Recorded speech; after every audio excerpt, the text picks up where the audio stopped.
गांव के पुराने पीपल के पेड़ के नीचे बैठी बुजुर्ग दादी अक्सर बच्चों को डरावनी कहानियां सुनाया करती थी। लेकिन एक कहानी ऐसी थी जिसे सुनकर गांव के बड़े बूढ़े भी सहम जाते थे।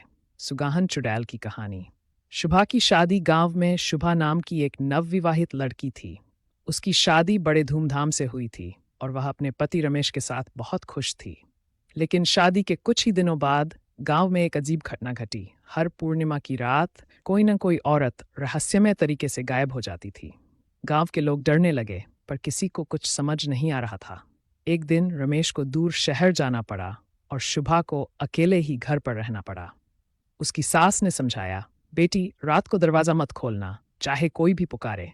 शुभा ने सिर हिला दिया, लेकिन उसे क्या पता था कि उस रात उसकी जिंदगी हमेशा के लिए बदल जाएगी। रात का रहस्य। आधी रात को दरवाजे पर किसी ने दस्तक दी। आवाज आई, शुभा दरवाजा खोलो, मैं तुम्हारी सहेली राधा हूं। शुभा चौंक गई। राधा तो पास के गांव में रहती थी, वह इतनी रात का यहाँ कैसे आ सकती है?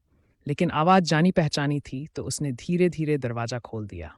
जैसे ही दरवाजा खुला, एक काली परछाई तेजी से अंदर घुसी।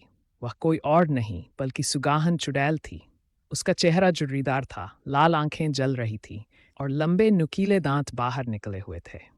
वह चुड़ैल सिर्फ उन्हीं नवविवाहित औरतों को निशाना बनाती थी जो अपने पति की लंबी उम्र की कामना करती थीं, क्योंकि वह खुद अपने पति की मौत के बाद चुड़ैल बन गई थी और अब हर सुहागन से उसकी मांग का सिंदूर छीनना चाहती थी।